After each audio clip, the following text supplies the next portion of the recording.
Well, now I have the pleasure of introducing our morning keynote who's going to get our conference started. Once a dedicated code slinger, Doc Norton has turned his energy toward helping teams, departments, and companies work better together in the pursuit of great software. Through his work with many companies, Doc has applied the tenets of Agile, Lean, systems thinking, and servant leadership to develop highly effective cultures and drastically improve their ability to deliver valuable software and products. Doc is here with us today to kick off Mile High Agile 2018 with inspiration around finding our experimentation mindset. Please help me welcome Doc Norton to Mile High Agile.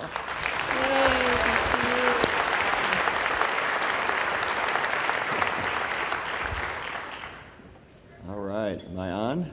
Is that or is that me? That's me, perfect. All right, so yes, thank you to the sponsors.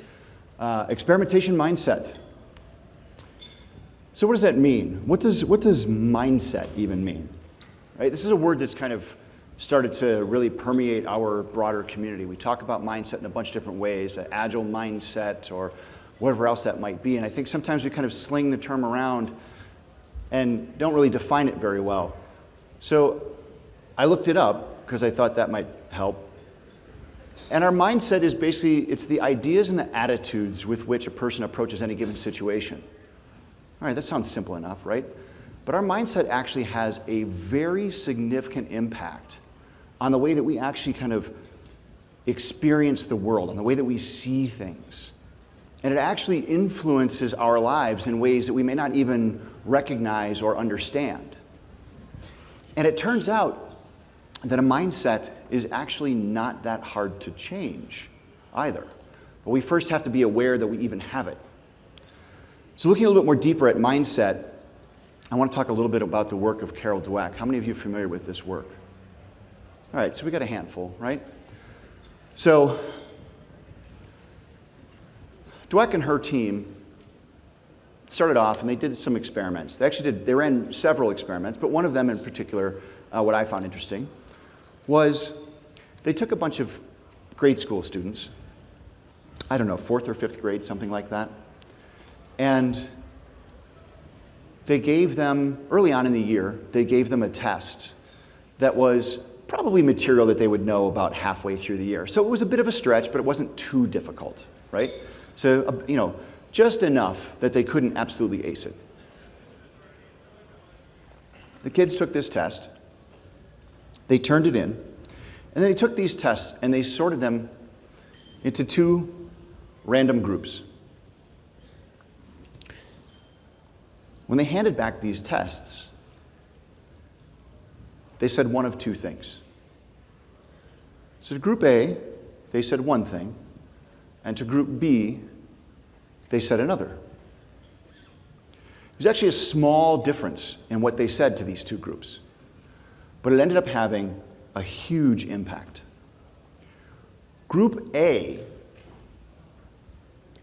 when asked if they wanted to take another test like that, they said, well, yeah, sure, I don't see why not. And as the weeks kind of went on, these kids' grades went up. They mentored other students in the class. They were excelling. But Group B, when they were asked, hey, would you like to take another test like this? Said, yeah, I don't think so. Thanks, but no. And as the weeks went on, their grades actually started to decline, and they withdrew. They became less and less involved in class. You're probably wondering, all right, what was the difference between these 2 things, right? What on earth could they have done to these children? Group A, when they handed back the test, they said, you did pretty well on this. You must have worked hard. And Group B, when they handed back the test, they said, you did pretty well on this. You must be smart. That's the difference between what Dweck refers to as a growth and a fixed mindset. In the growth mindset, I worked hard. I earned that. I did that thing. If I work harder, I can improve. I can continue to do this thing better. I can get better at this. In the fixed mindset, I've got a capacity. I've got a capability. I'm smart, but it's finite. And I don't know where it ends. And I don't really want to find out. I thought this was interesting, but it made me start thinking about, like, well, okay, how do we learn in general? If we're talking about students, how do we learn in general? And I came across the TheDreyfus model of skills acquisition. How many of you are familiar with this? All right, good. It's great when only a few are, because, well, I'd have to skip a lot of slides if everybody knew this stuff, and we'd be done early.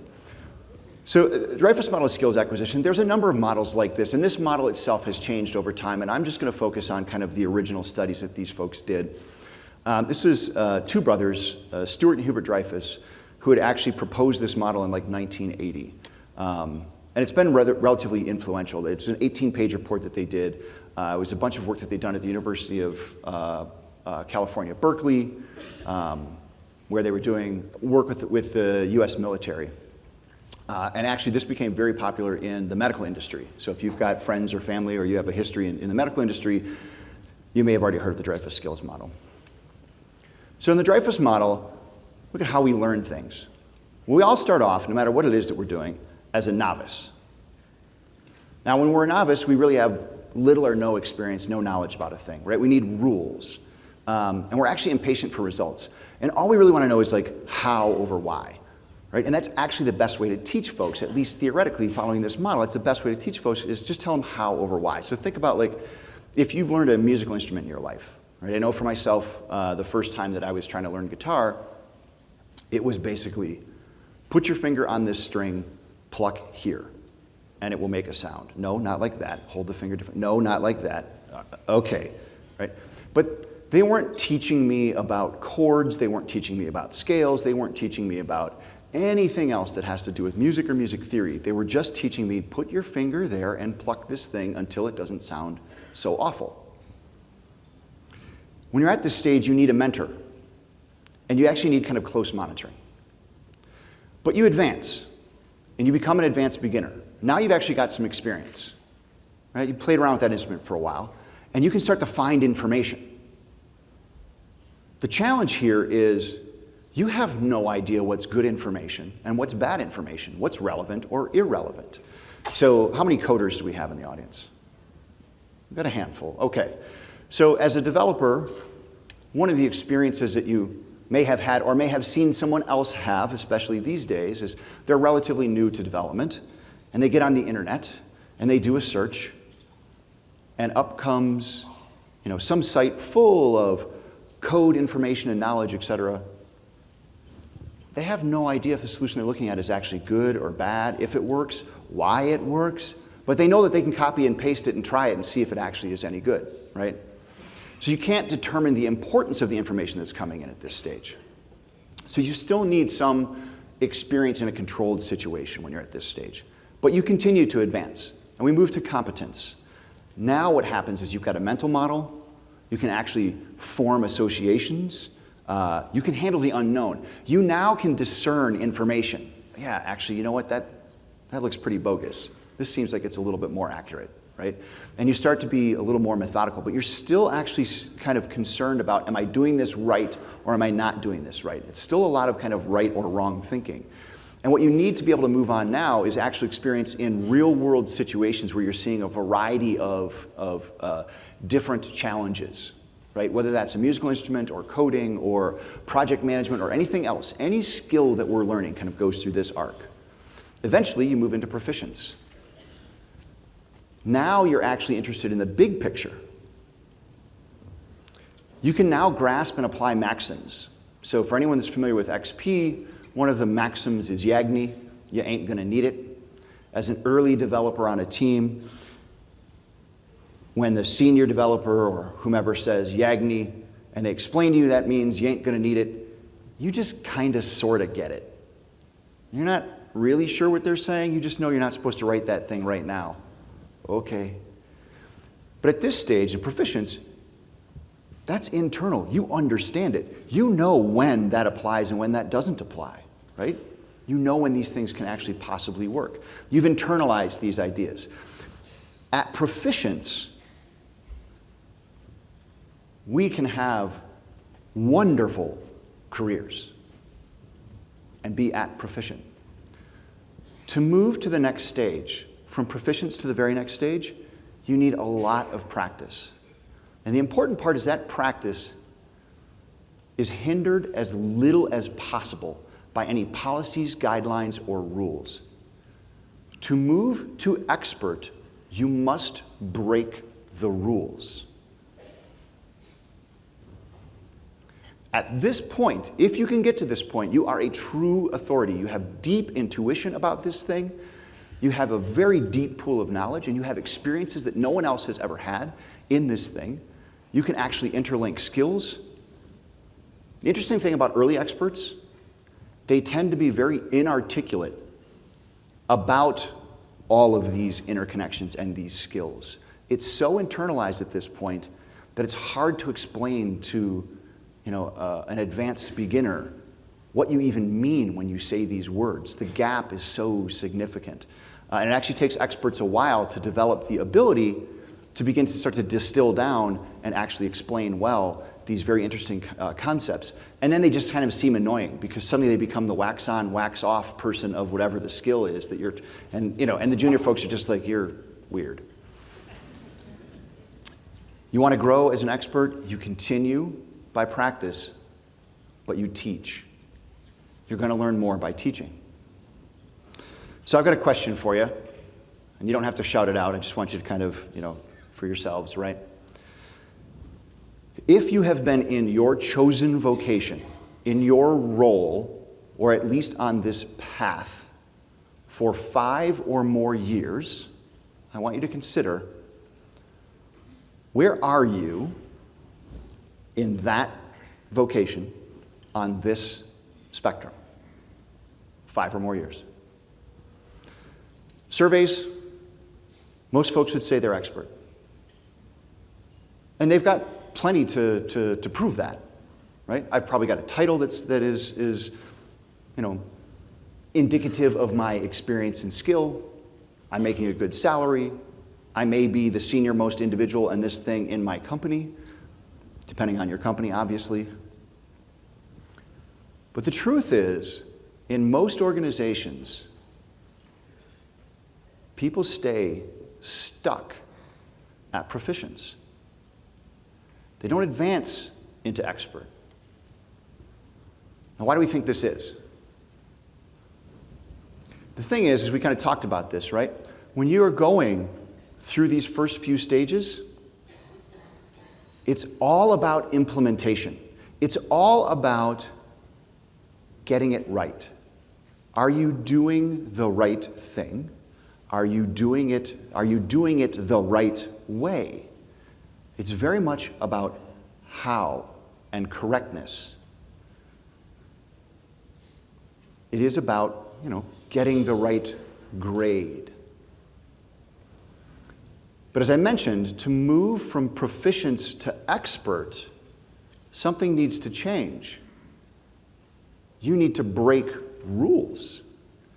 You need to try new things.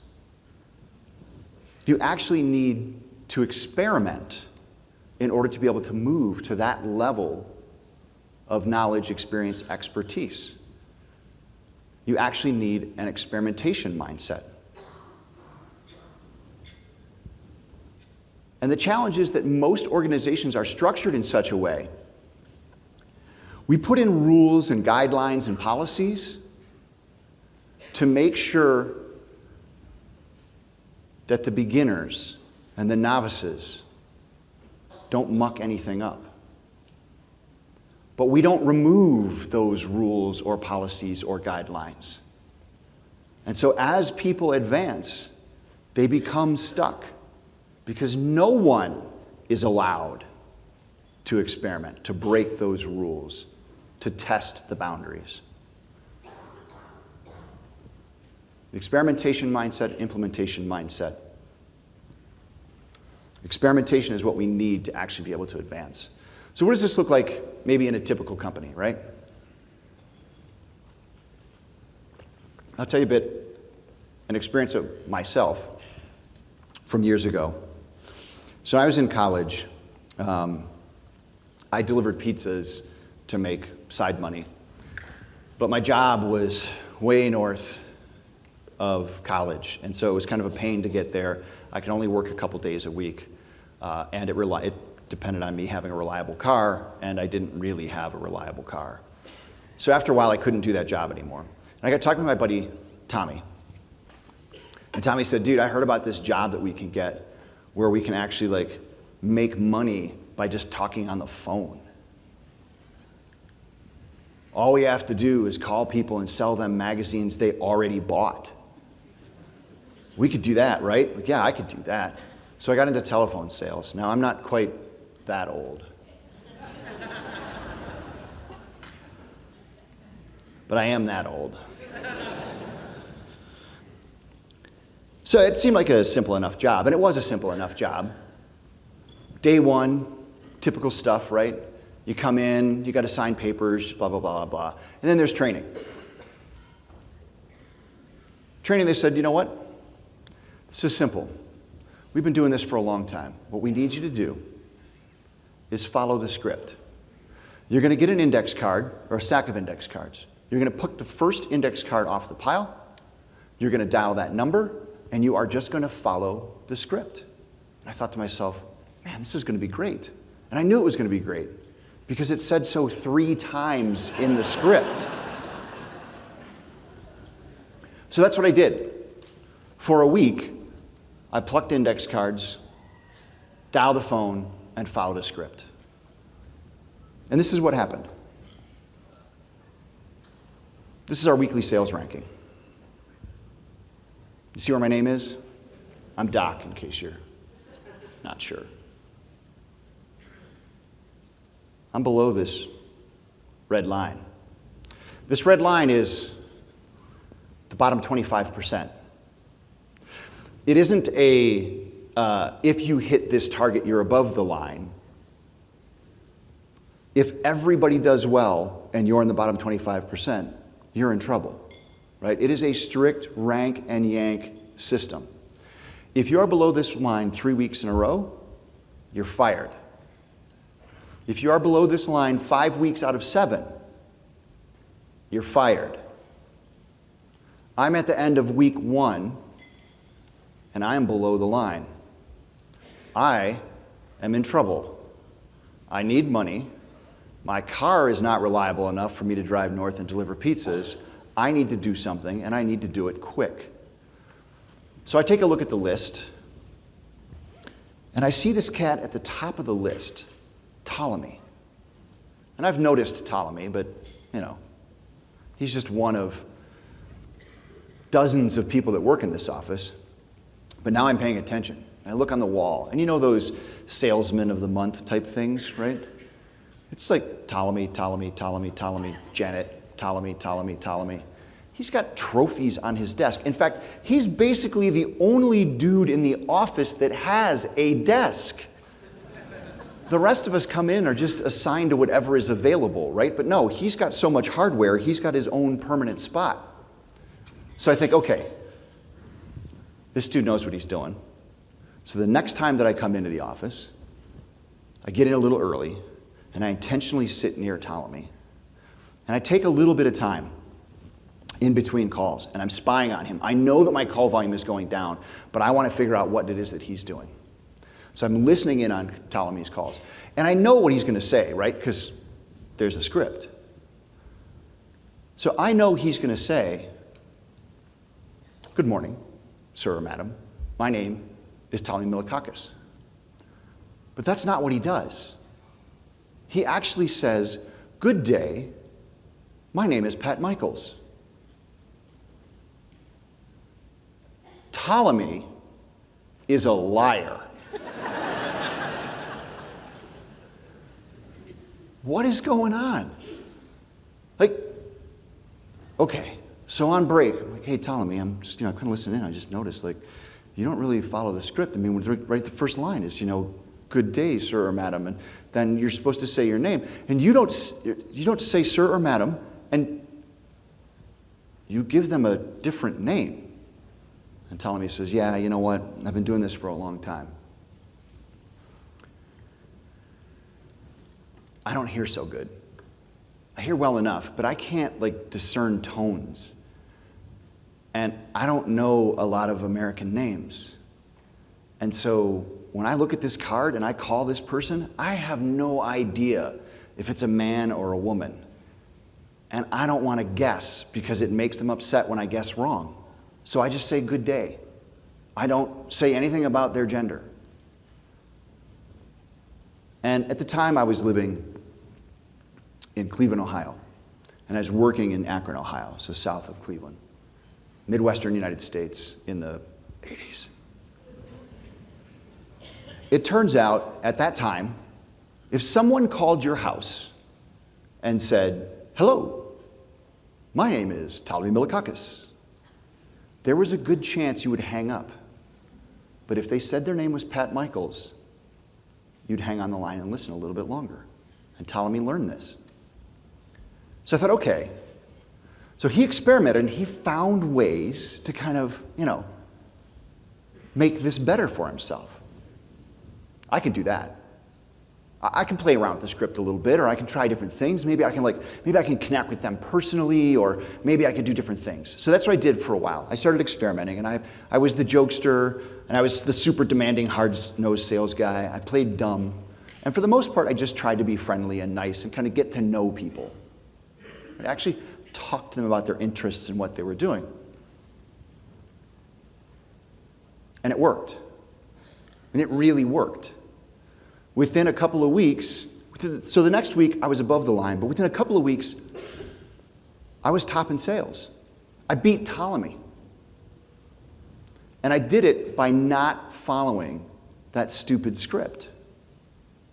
So a couple weeks go by and it's kind of back and forth. I'm first, second, or third, but I'm at the top. I'm no longer in threat, right? And it's now time for my 8-week review, because everyone that makes it through 8 weeks, remember, in your first 7, you could get fired.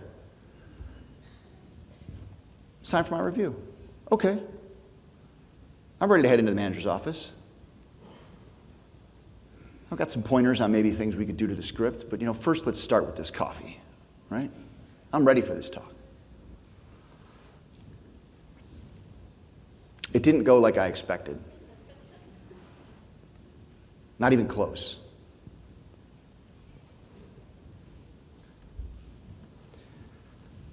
You see, Mr. Norton, not only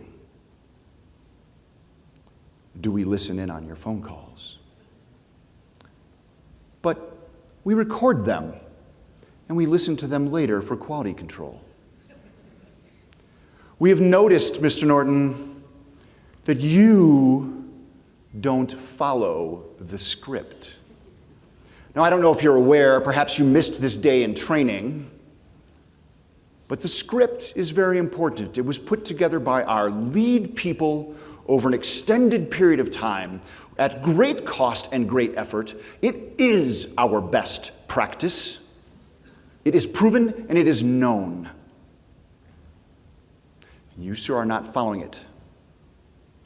I would like you to leave here today. I would like you to go home this evening. And I would like you to ponder for a bit how much better you would be doing if you would simply follow the script. As you can imagine, I decided maybe I'm not going to stay. A couple Fridays later, I woke up that morning and I decided, today's the day. I just don't care anymore. I'm not going to stay. And, as a very young 20-something, I could make that kind of a call. So Tommy and I drove into work. And I worked the day. But at the end of the day, I don't know what came over me. I picked up that card, and I knew it was my last call of the day. And as I started to dial, I stood up. So I'm standing at my desk, and I'm dialing. And then, as it's ringing, I stood on my chair. Now Tommy's giggling, and I hear the click, and I stand on my desk. and I am standing on my desk making the last call. And Tommy gets up and scrambles to his desk, and then another, and then another. And there's maybe 6 of us out of 20-something that are standing on our desks the last day, on Friday, making our last call of the day. And it occurs to me, maybe I should have told Tommy I was quitting.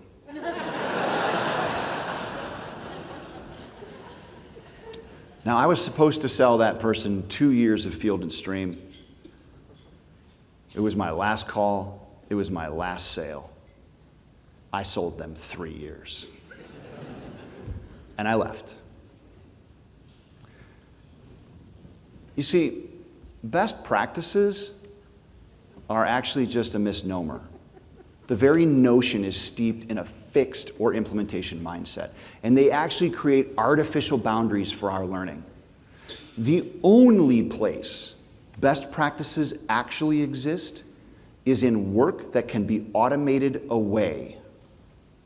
So it's not work that we do. Therefore, in our work, there is no such thing as a best practice. There may be good, but there are multiple paths to a positive end. They wanted me to get it right. They were stuck in this implementation mindset, right? Follow the script, practice the script, get better at the script. And I was violating their best practice. Even though I was top in sales, it was a problem for them. This is fundamentally what Chris Argyris refers to as single loop learning. In single loop learning, what happens is we hold fast to some underlying assumption, such as the notion of any given best practice, right? And operating in this context, we prioritize how good we are at following the practice over how well we've achieved the actual goal. And if we're not getting the outcomes that we want, then we just try and get better at the practice. We just do it harder. Scrum's not working for you? Scrum harder. Code reviews aren't working? Try harder. The challenge with this, among many things, is that you get almost no improvement. You get very little learning. And because there's this strong focus on getting it right, it actually ends up creating this environment where failure is actually hidden. We all want to look good, and we fear failure in these environments. And as you all know, fear is the path to the dark side. What we want is double loop learning. Here, what we're doing is we actually challenge our base assumptions. Remember our purpose. What was our cause? What were we trying to achieve? What outcome did we want to get? And you don't just get better at doing some activity, you consider how else you could actually do the thing. So code reviews, right, is a great example. Many, many environments that I go into, you see this happening, where developers have some formal code review process, and they hate it. It's painful. It doesn't really have a positive impact, but they know that they have to do it. And they have to do it because it's a best practice, among other things. But if we actually step back, so with they'll look at it and go, okay, well, maybe we should do code reviews 3 times a week. Maybe we should do them only on Mondays and Fridays. Maybe leads should run them. Maybe we could change the structure or the format. We keep trying to get better at code reviews. If you sit down and ask folks, why did we start these in the first place? Well, we want to share knowledge on the team. Cool, that makes sense. We want to increase the quality of the code. That makes sense too. Right? We might have like 3 or 4 other reasons that we started doing code reviews in the first place. And you just look at it and go, all right, what else could we do? What if, I don't know, people started pairing, where they were sharing knowledge together and improving the quality of the code in real time, or mobbing? What if you used pull requests that were a little more real time instead of formal code reviews. But there's a bunch of different options that we could look at if we move away from the idea that this is a best practice, this is what we're supposed to do, and get back to what are we trying to achieve here? What's the actual outcome? If we stay with an experimentation mindset. There's a few things I want you to take away from this talk, but one of them is this.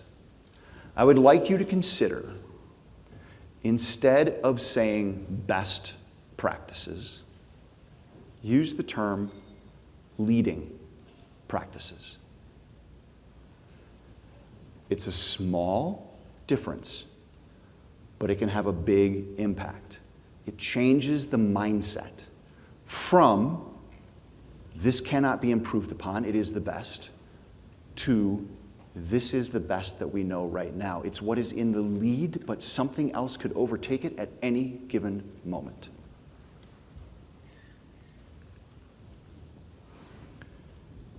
So I shared an experience from my personal life, right? I started looking at kind of my clients and companies and things that are happening, and I see this pattern happening over and over again in typical companies. So many companies just don't quite get it. Talk about launching a brand new product in most companies, and the discussion goes, I think, something like this. Here we're going to start an expedition into the jungle, someplace we've never seen before, right? So let's imagine that this particular area of the jungle has a really thick, dense canopy, so even flyover aerial photography doesn't do much good for us. No human has actually ever seen this. So, all right, well, how are we going to know that we're safe while we're there? Simple. We'll just build a map based on our experience in other jungles, and that way we'll be able to get through.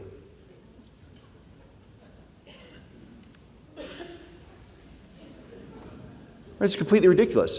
But this is how we approach most projects in organizations. We're building a new thing, and we predetermine what that thing's going to be and how we're going to get there. And we set milestones and guides and everything else, and then we hold ourselves accountable to traversing that terrain exactly as we imagined it would be, no matter what reality actually tells us.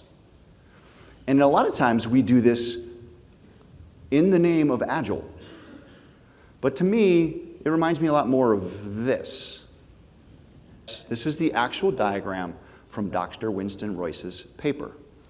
This is the first diagram indicating a stage process. No, this is not the first one. This is actually a follow-on. The first one was from 1956. Herbert Bennington did a white paper where he actually talked on a symposium on advanced programming methods for digital computers. This was to an audience in Washington, D.C., and a white paper came out of that. And then Dr. Winston Royce, this is Royce, in 1970, he published a paper in the IEEE journal, Managing the Development of Large Software Systems. And it was a maybe 12-page document. This is figure 2 from that document. What's interesting is people must not have read this paper.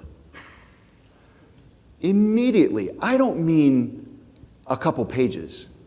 I mean immediately after figure 2, Royce says, yeah, I believe in the concept, but the implementation is actually risky and invites failure. We kind of thought this was leading practice stuff in 1956, but here we are in 1970, and we've learned a few things. You probably don't want to do this.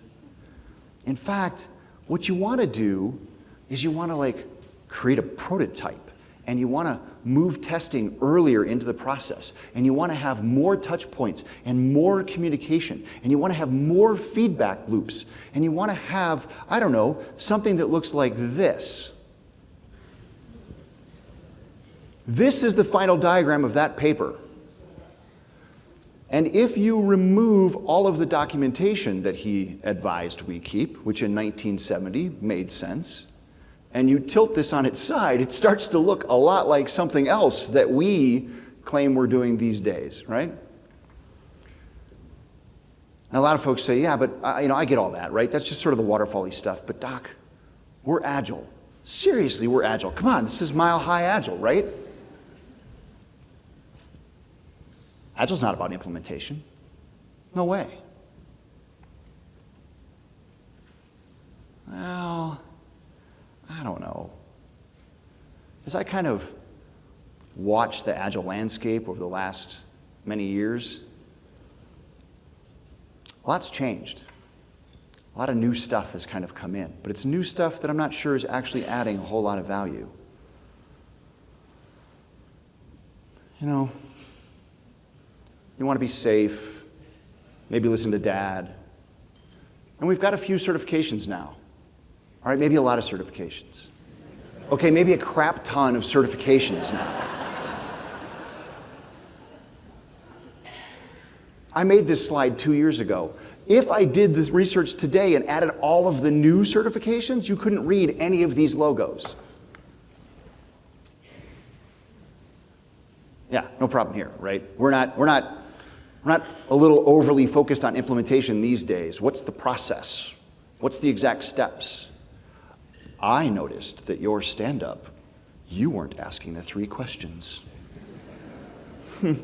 Wonder if you're Agile at all.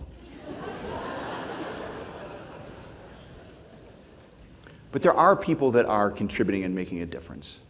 A couple of them, and believe me, this is not a comprehensive list. Woody Zuhl. How many of you know Woody, or of Woody? Yeah. So Woody's done a few things.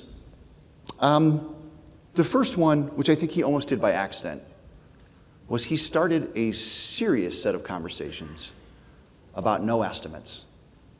And if you don't know what this is, check the no estimates hashtag on Twitter.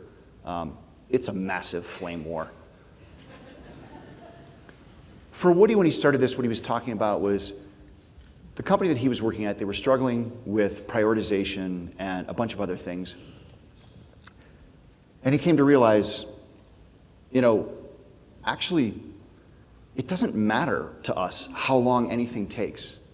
What if what we did was we skipped all of the estimating, we skipped all of the planning, we skipped all of that stuff, and you tell me what's the one most important thing for us to work on, and we are going to work on that thing until it is done or it is not the most important thing.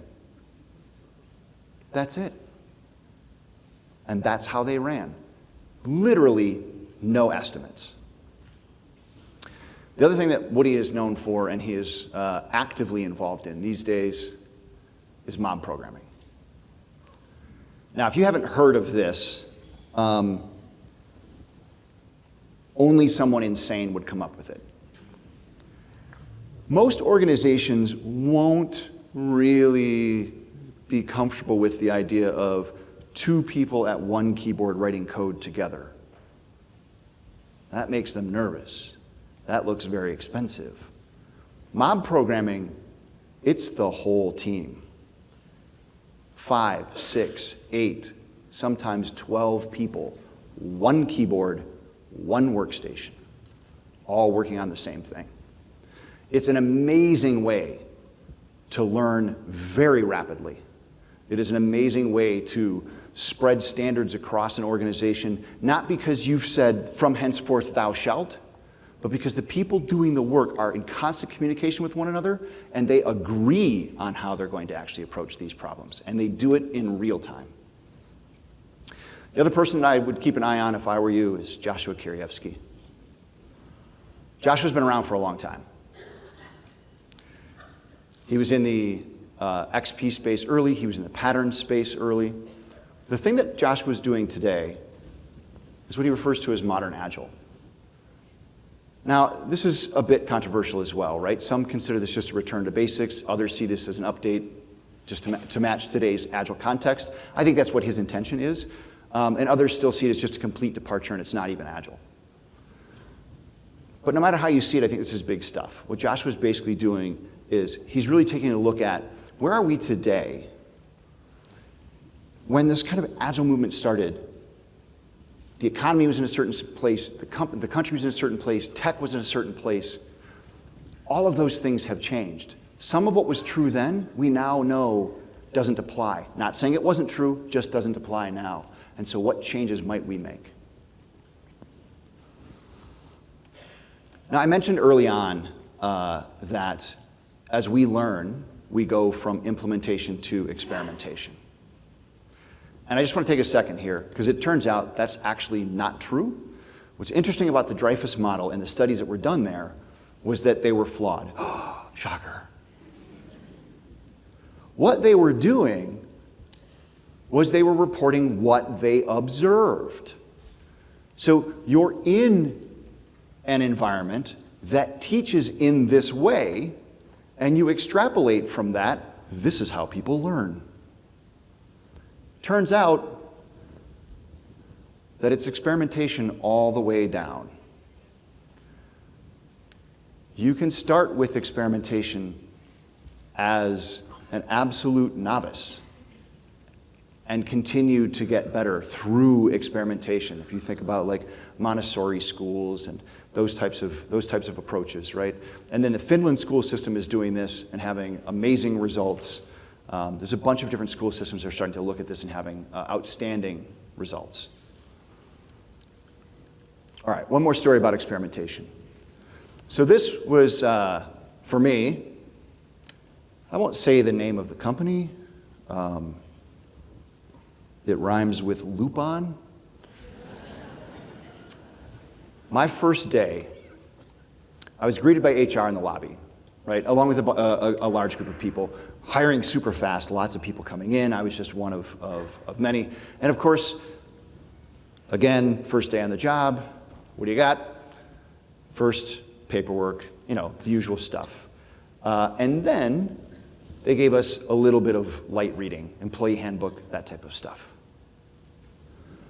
But to make sure that we really understood what it was to work here, they just did a quick dusting of the key points for about 3 hours.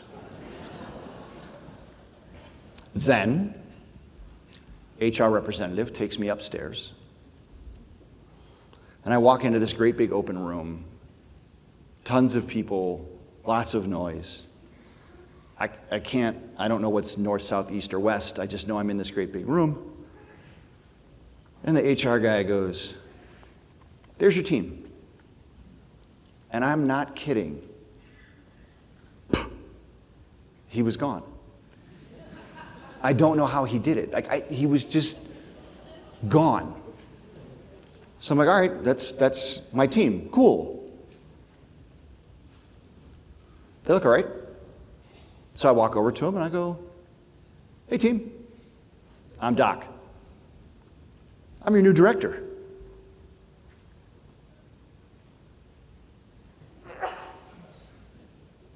"What? Our new what? Why are you here?" And then this manager comes running over. I don't know he's a manager. Some dude comes running over and goes, "Oh, I'm really sorry. I was supposed to tell the team beforehand. So team, this is Doc. He's the new director, so he's my boss. Oh, and I quit."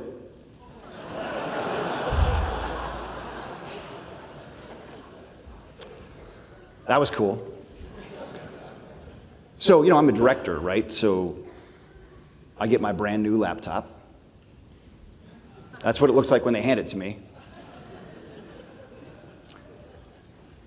And they go, "Oh, hey, we just need you to wipe the drive, set up your profile, and then run a couple of installs. But if you need help, no worries, just check the wiki." Because everyone that's done this has kind of gone through and checked the wiki, and they just kind of keep it up to date, so that's cool. Pointer, don't start until you've actually read through the whole thing. Because sometimes the steps are out of order or whatever. So just, read the whole thing first. So I opened each new link in a separate tab as I read the wiki. But I got started, and I actually got my machine set up in 4 days. So I actually beat the record for directors and above.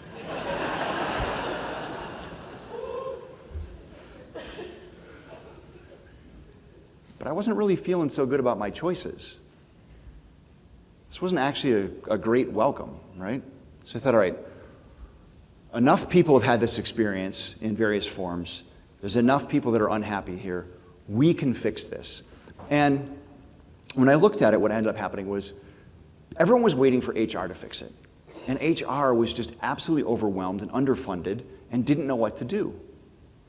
So we started forming small teams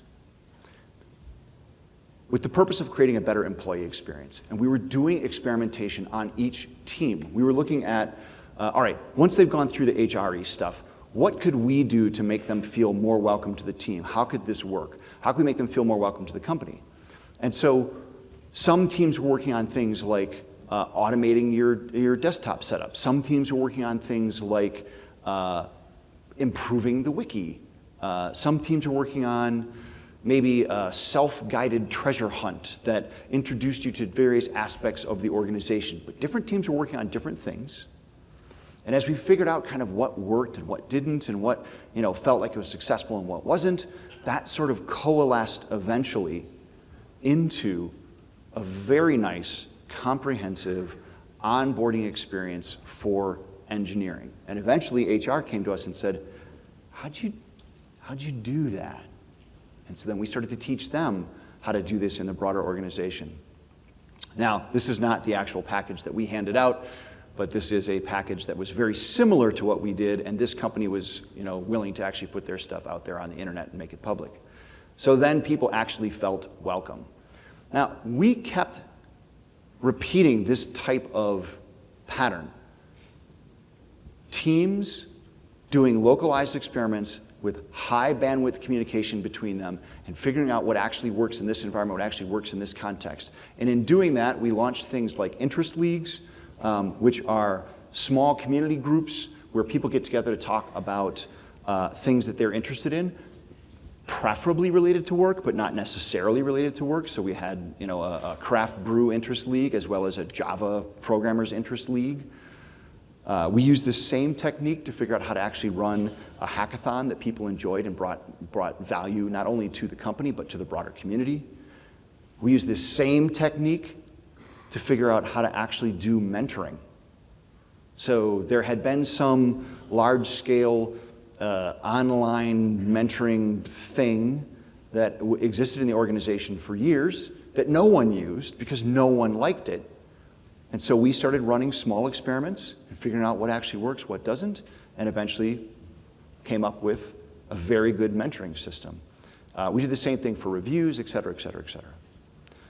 So there are a bunch of different things, different changes that we were able to make. And I've done this in other organizations as a consultant as well as with Groupon. There are 4 things I want you to kind of take away from this. The first is I want you to remember to challenge assumptions. What problem are you trying to solve? What value are you trying to create?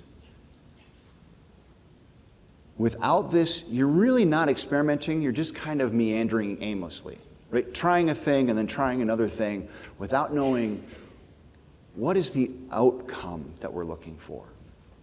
Now, why do I have Tesla Motors up here?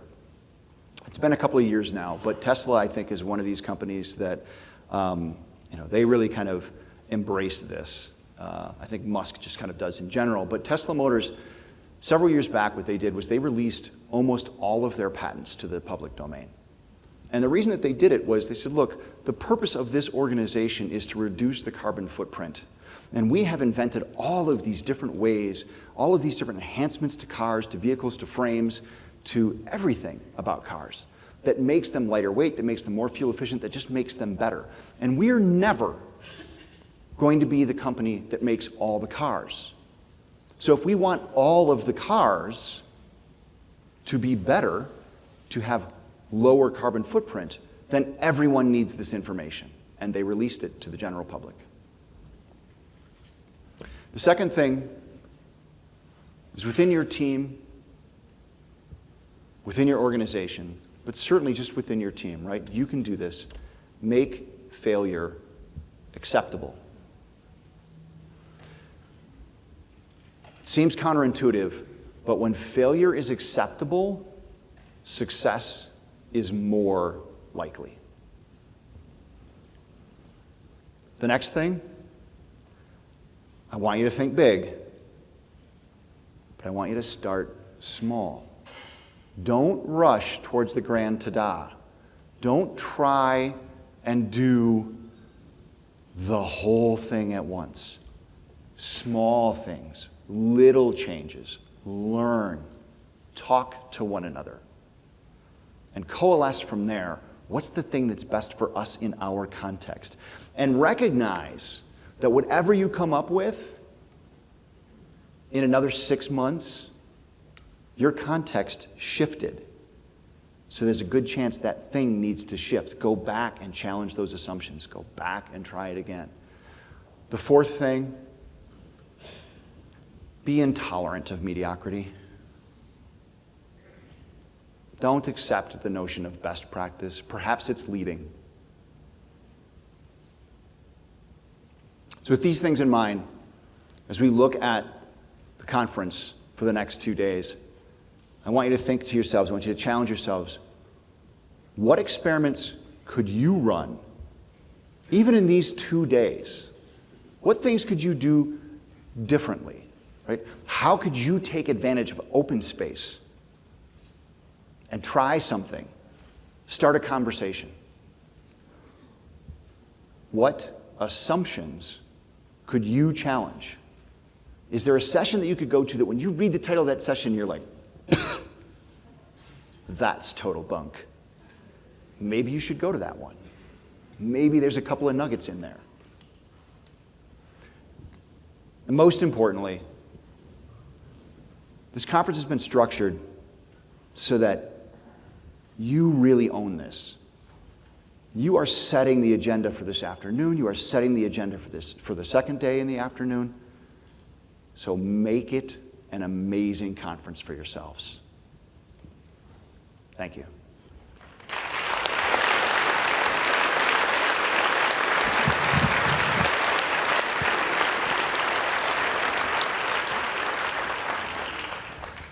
Another round of applause for Doc Norton. Thank you very much.